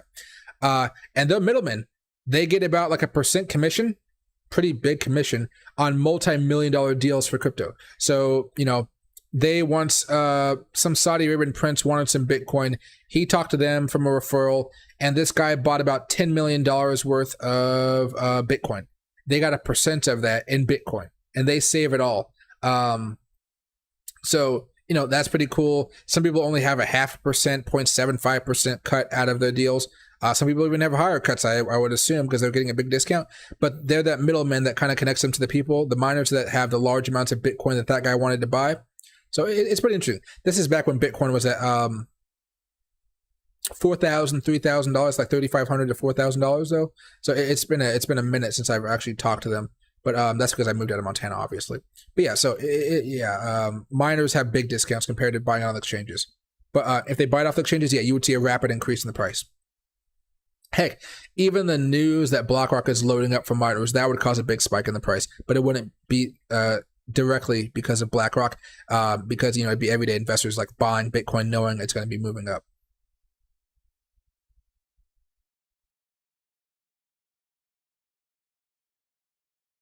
Let's see, I want to believe the worst is behind us. I want to believe that too. I'm just so pessimistic about the economy, guys. I'm so pessimistic. Maybe I'm overly pessimistic, but if if we're already in a recession now, and then everybody on the news networks keeps on saying it's going to get much worse in 2023, how is the market supposed to recover if it keeps on getting worse?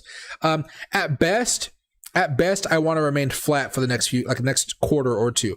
going into until December, I would like to see Bitcoin be flat, or at least until the end of Q3. I would like to see Bitcoin be flat at least, and then maybe if we're lucky, kind of a little bit of a boom. But if we're flat, I'm happy. If we're going down, I'm still happy. If we're going up, I'm still happy. But you know, if the economy is, you know, getting worse, I guess we could hope for is Bitcoin being flat. That's what I would hope for, at least. Let's see. Me, I got some trouble to control my emotions. I feel you there. I agree with you. We need to make money on our own. If we complain, nobody cares. Exactly. I feel at the pump, my food bill has jumped over 50%, and that's buying generic brands. I don't even know. I mean, I don't even know. Do I buy generic brands? I don't know. I mean, I buy. What are generic brands? I don't know what generic brands are. I might buy premium brands, if that makes sense. Like, I get like, what's that stuff called? Stone ground mustard, not Kraft mayonnaise, but some fancy mayonnaise, which is pretty good. Even though I don't like mayonnaise too much. I like this brand though. I don't know. I saw about Whole Foods. Whole Foods, like Whole Foods has their own store brand, and I shop from Whole Foods store brand, so maybe that's generic.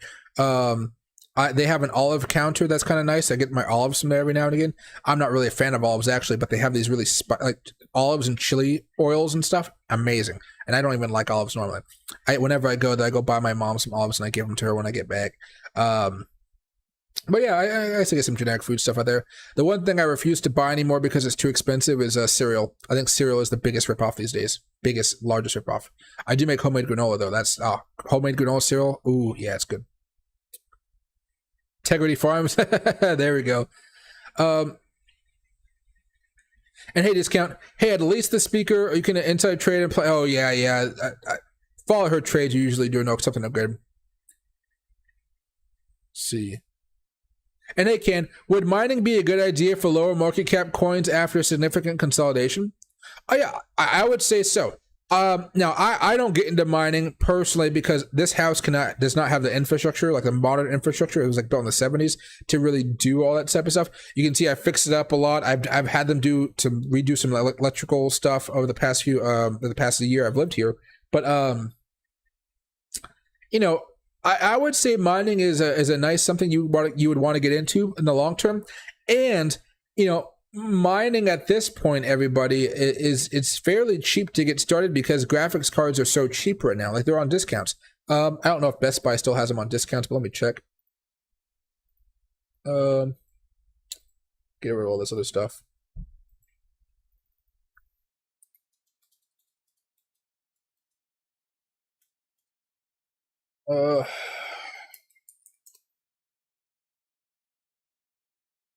So this is the graphics card I have,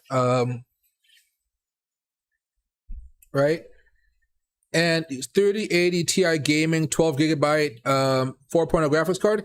It was $1,500. Now it's $900. This one right here was $1,500. Now it's $1,000. This one's not on sale. That's some type. Oh, that's titanium. Okay, but you know, save $80 on this one. Save money on this one. I guess if I should probably just go to. Oh, let me just not. Oh, yeah, there you go. Let's not tick that box.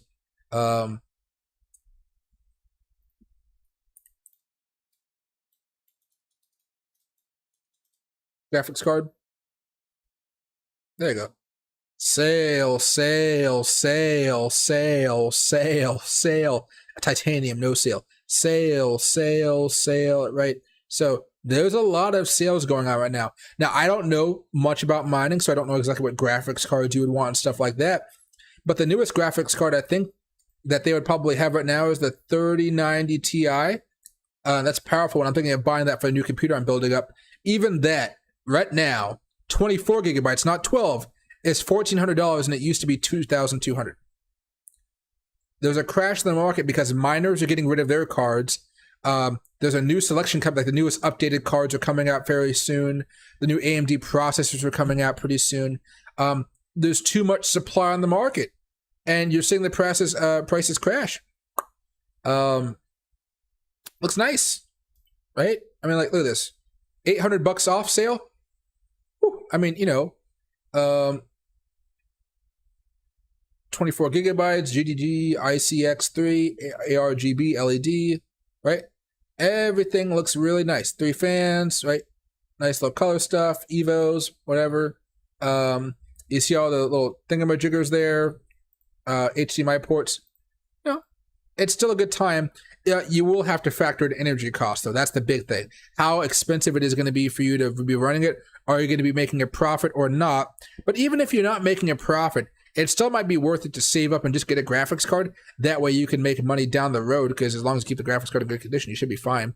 But, you know, as far as altcoins, I think it's fine, especially since they have lower market caps. Now, I don't know how many you'd want to make sure you can be mining quite a bit, sure, but I would say, yeah, I'd be happy to do so. I'd be happy.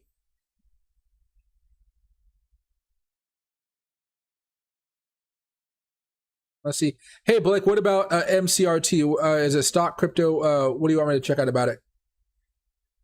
I'd like to see Bitcoin hit 30K next week and 40K a few weeks after. I think you would not be the only one in that circumstance, right? Let's see. And hey, Michael, doesn't it start going up like a year before the halving? Oh yeah, not about the I'm not talking about finding the exact bottom. Actually, I don't know. What we're talking about specifically as far as the halving. My brain is escaping me, so I'm sorry. Yes, but it does go up before the halving. Yes, it does start because everybody's anticipating it. Right. So right now it's still a good opportunity to buy, even if you don't think that, even if you think that 17,000 is the bottom or not the bottom, we're still in a very good opportunity for buying Bitcoin for the long term here. Yeah. So yeah, I agree with you there though.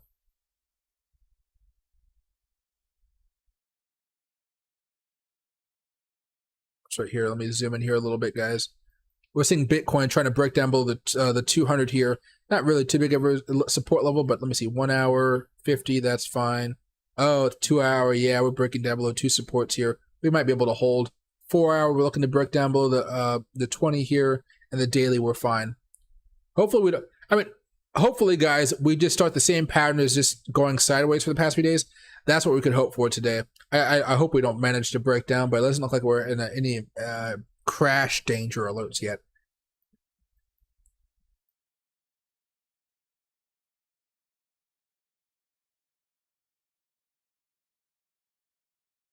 It's right here.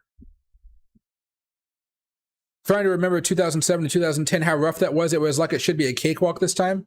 It'll be a lot easier mentally. Like in 2008, I was in high school, so I wasn't really in the markets.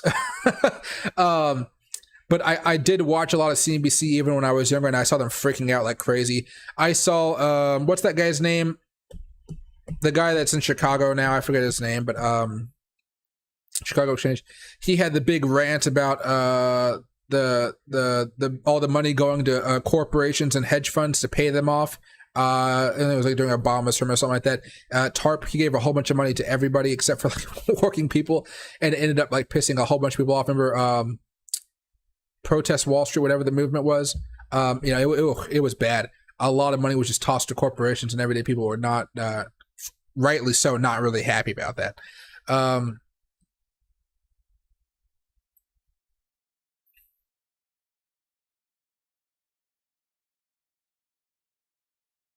See, you should try olive stuff with roasted garlic or jalapeno peppers. They're awesome. I love roasted garlic with my olives. They're really, really good. In France, electricity is already up 8% or more than 1 year ago, and it's just the beginning. Oh, yeah, guys, it sucks. I know natural gas is getting up there in price as well. And hey, Byte Media, the new graphics cards are coming out as well. That's a big one, too. I thought about waiting to buy one of those, but those deals look pretty amazing, Byte Media. Like, those deals are freaking crazy. Unless the 3090 Ti is so much, you know, like, so vastly unsuperior, you know, what's the phrase? Just not as good as the new ones. I mean, they very may well be, but, like, 3090s are no joke. I want to wait for them to get the new models out there. Then maybe a little bit down the road, I'll get the newest stuff. But usually there's some kinks with the first layout here.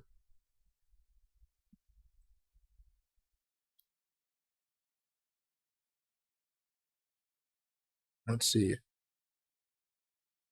Oh, the olives. No worries, easy. 4,000, 409, 4,009. Excuse me. Bitcoin weekly high is wicking resistance. Got to get back over it. That's going to be hard.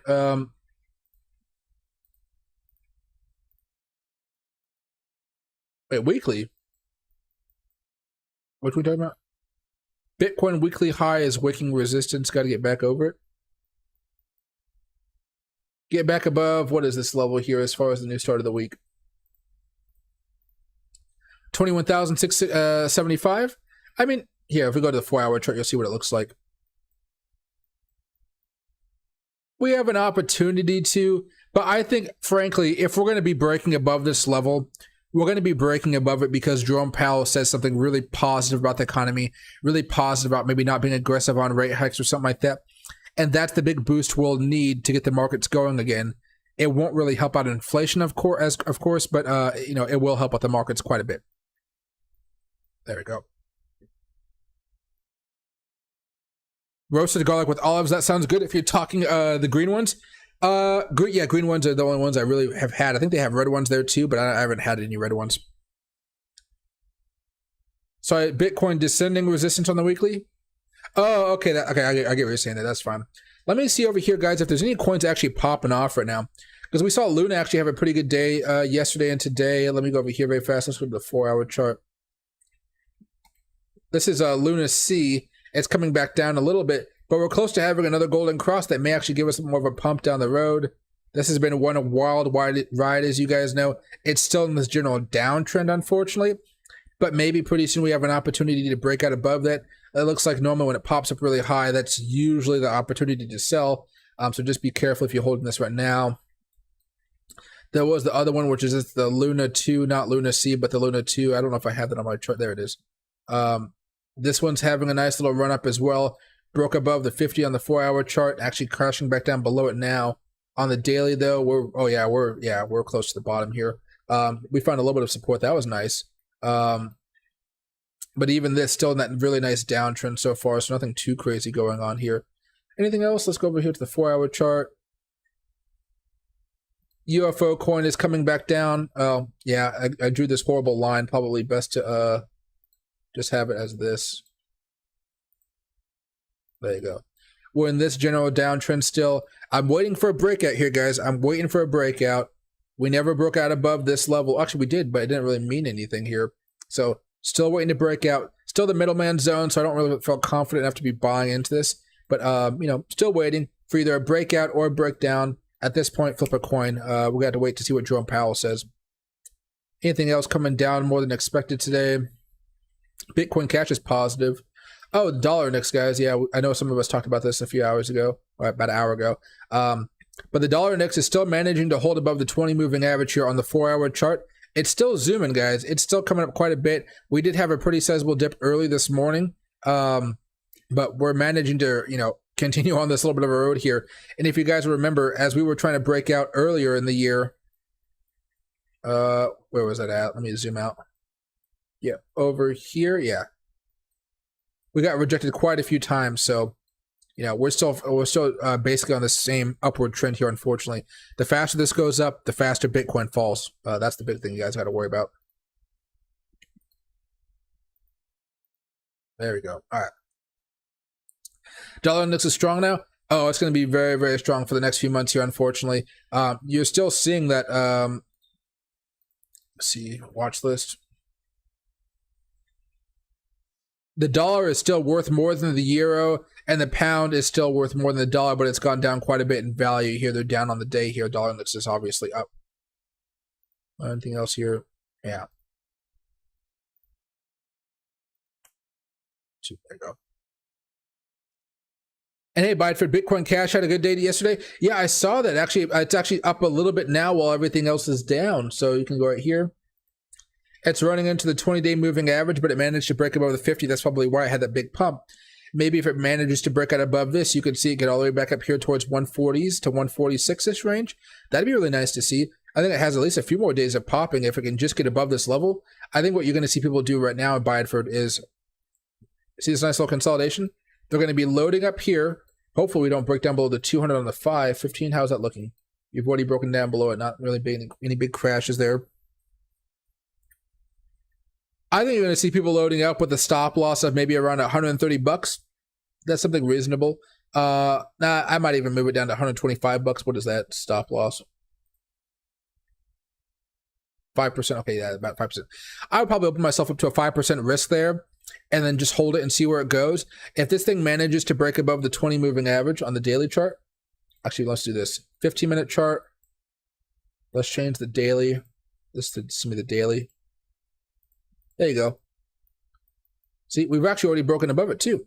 So if we can manage to just have that surge, that'll be a really nice move for us. We just started off the day, so I think you could actually see a pretty nice wick starting off the day here, moving up. And then closer to maybe tomorrow, the market starts to take hold of it, so the stock market may actually have an impact. But right now, I think it's actually still pretty good to be buying into this one.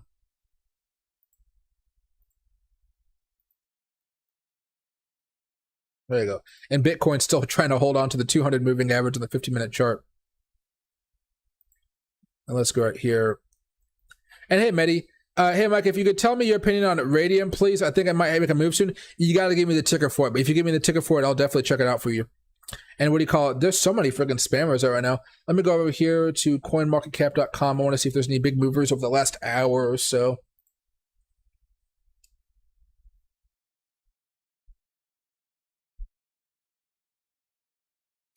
The last 24 hours, we've seen a move from XDC, Chili's, Bitcoin Cash, Nexo. I need to add something on here then. Let's go to the 1 hour. Let's move this over here to before the 24-hour apply changes.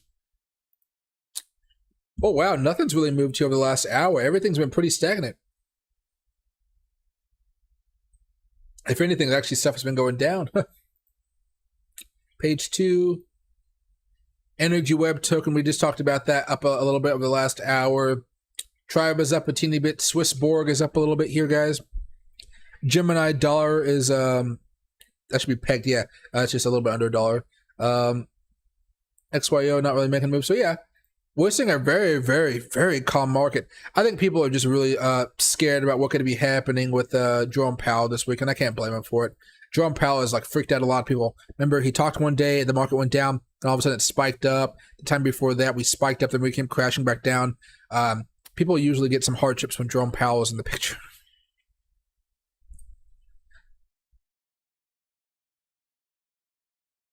Hey, Quadrilivus, have seen today it's cheaper to buy some gold with dollar than the euro? Oh, I'd believe that. Gold is expensive, though. I mean, like, if you're looking for, like, jewelry, gold is expensive. If you're looking to buy gold as a currency, like a, on the markets, gold is usually a pretty good investment. Right now it's okay. I would expect it to be going up even higher, but it's been kind of over the past few months, so I haven't liked it as much. But, heck yeah, gold jewelry, it's freaking expensive. Like, here, how do I do this thing very fast? So I got my ring from this store right here, or this brand, whatever. But if you go over here and you just go to rings. So you see this ring right here? This is $550 for what do I have? Sterling steel, sterling silver, excuse me. Ring, but that's $550. If you want the same ring in gold, it's $1,600, right? 550, 1,600. I got $1,000 difference here. Silver ring, 550. This little teeny weeny bitty teeny gold ring, $1,100, right? So Naga ring, $595 silver, but there may be a string of gold in there, maybe. But what do you call it? It's gold is definitely much more expensive, and it's more rare, I guess, but still can be pretty annoying for sure. And I don't know what caused Chili's to pump. I have no idea. You might be able to find it on their Discord page or their Twitter while people are talking about it. But I don't usually, when I see this type of stuff, they might have had one little piece of good news and it just ran off of the news and caused some squeezes. And as the squeeze kind of grew, more people kind of hopped on board, and then you saw a little bit of a short squeeze, and you're still kind of seeing the effects of that squeeze happen right now.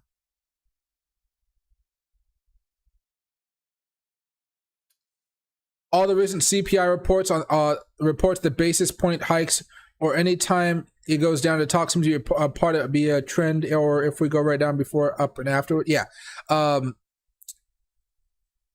Whatever the initial move is for Bitcoin, it's usually okay to go the opposite way after it pumps, once he starts talking, which is kind of weird. But yeah, it's a very risky thing to try to go off of Jerome Powell's words or try to preemptively guess which way it's going to go. The easiest way I found is to open a position like 24 hours before he talks. Just hold, have your stop loss, and wait. Don't try to buy in right before he talks, because usually it's not as much fun, and you don't have the ability to move up your stop loss if it's going in your direction. That way you can make a better trade. So you guys know that I shorted Bitcoin, right? I shorted it like 24 hours or something ahead of time. I didn't move up my stop loss after we broke down, because we actually had like a breakdown technical saying, hey, we're breaking down, we should be going down more. But if there's no breakdown there, I'm more willing to just, if we're going down, I'll move my stop loss up, so at least I know I'm making a profit. And by moving the stop loss up or down, depending if you're shorting or longing, it's not like you're automatically going to have a profit, but it takes away your losses as well. So if I have the price is here, my stop loss is right here. As the price goes up, I move, and so my buy-in price is here. The price is currently here, and my stop loss is right here. As the price continues to go up, my initial price is the same, but my stop loss moves up. And once it hits that price where I actually bought in, then at least I know I'm not going to be losing any money besides small amounts of fees. And if it keeps on going up, I move the stop loss to the point where no matter what happens, I'm walking away with a profit. But that's a very hard thing to do, especially when you know things are going to get so volatile. But like me, what happened was I didn't move up my stop loss when the price was going up, or in this form I was shorting, but just to make it easier on you guys. So what ended up happening is when the price ended up skyrocketing my short, the value of my position went down to the point where I ended up taking a loss because my stop loss was still negative to where my buy-in price was. And have a good night, Bideford. Chat's been going up for months. A lot of stuff has. Yeah, it's been definitely one of those good ones. It reminds me a little bit of the UFO coin. So like if we go over here, let's do this, yeah. So let's do CHZ. Let me actually just pull it up here. Daily. We can go weekly, yeah. Chili's weekly. UFO coin weekly. You mean? There you go. They do have some similarities here. Chili's ran up about 227%, quite a bit, from the lows we experienced back in June to the high it experienced a couple days ago, like 4 or 5 days ago.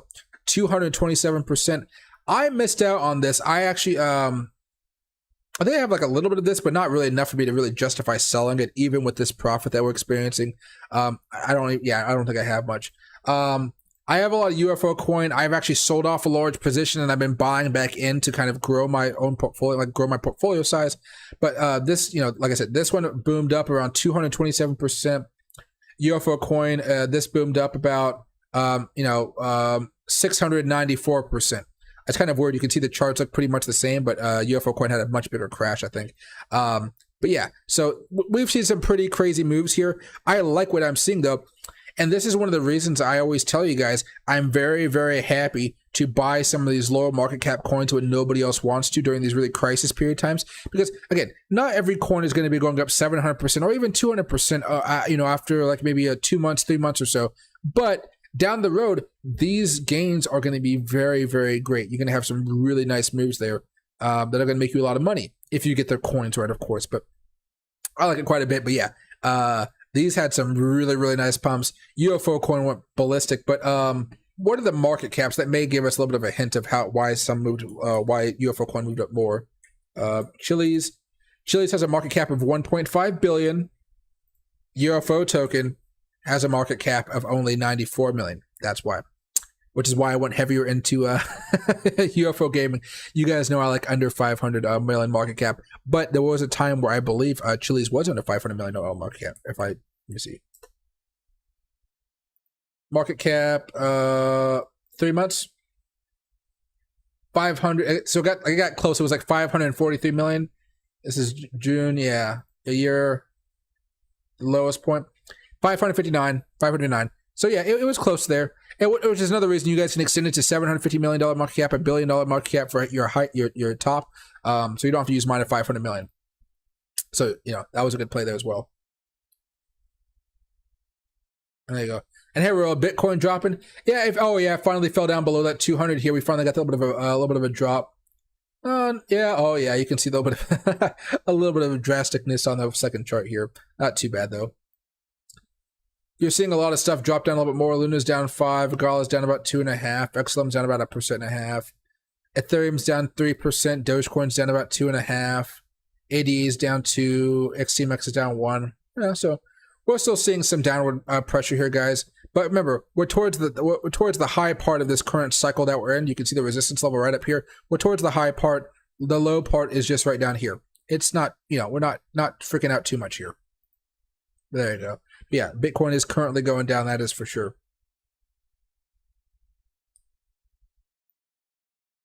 There we go. All right. Hope it doesn't come down too much more though. We may even have another fake out going into Jerome Powell's talk like we did last time here. But hold on a second here, guys. Let's get out of the rings area.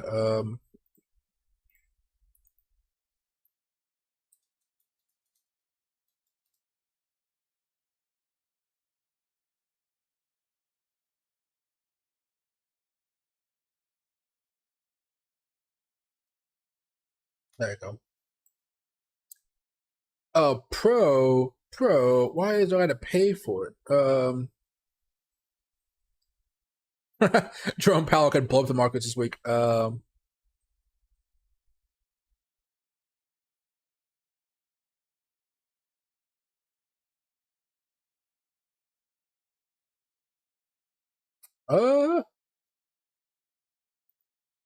Really? All right, let me just try CNBC. How does CNBC not have an article about that? I don't pay for it. Game plan? No, I don't want to hear about Kramer. Why is it all about Kramer? Okay, never mind. Forget it. I tried to find some basic explanation of what Jerome Powell is going to be covering, but it didn't work too well. I guess nobody's talking about it right now. It's all hush hush. Somebody's bringing Bitcoin down a little bit. Somebody's bringing Bitcoin down just a little bit here. Yeah, a little bit of selling off. So here, BNB broke down out of its wedge. Well, there you go. So yeah, you're probably going to be seeing some breakdowns. Well, Matic is down 3.5%. Ethereum Classic is down 4 now. Doge on Mars is down 2. Bitcoin Cash is only down 0.5%. FTM is down about 3, and Litecoin's down about 2.5. ApeCoin's almost down 3% right now as well. So we're starting to see a little bit of a nasty start to the day. Again, it's only the market. This daily candle's only been open for about an hour and 48 minutes, though, so it hasn't been too long. We still have an opportunity to finish up at the end of the day. Okay. There we go. Okay. Let me go over here to the 4-hour chart. Yeah. We're just seeing a little bit of a downward move, guys. I'm not putting too much stock into it right now. But, okay, guys, I'm going to call it a night for the stream. If we start breaking down even more closer to midnight or later on tonight, I will go live again for you guys. I think I'm going to be on, like, breakdown watch this week. So if Bitcoin is breaking down, if I'm at my house and not, like, kind of out and about at the town or something like that, I will rush to my computer and go live for you guys so you guys can be aware of that. Get ready for, I probably will stream tomorrow. I may take Thursday off because I think Friday is going to be a very, very long day for streaming. So just so you guys know, I'm probably not going to be live on Thursday unless, like I said, we have some type of big event going on. But as far as Jerome Powell, I'm going to be live like a half an hour, like an hour actually before he talks. And then after he talks, we'll be live for like another hour going over his speech and then everything going on with the markets. And then we'll probably even go live a little bit later than that. And I may go live well into the night so we can kind of have a little bit of a chit chat on a Friday night. Okay. But so far, we're still consolidating here. You guys can see the 4-hour chart. This is not the first dip that Bitcoin has been taking, but give it some time to breathe. If you guys want to be trading, you're going to be forced to day trade at this point, unless you guys want to do a longer term position. But if you guys are going to do a longer term position, and by long term I mean like 4 to 5 days, you're probably going to want to make it easier for yourself to buy at support or short at the longs, just to make it so no matter what happens, you can kind of move those stop losses up, right? So have a good night, everybody. Hope to see you guys tomorrow, and understand we're looking at a little bit of pain, but Jerome Powell is really going to be the big mover this week. Everything we're seeing right now is kind of not really consequential unless you see the market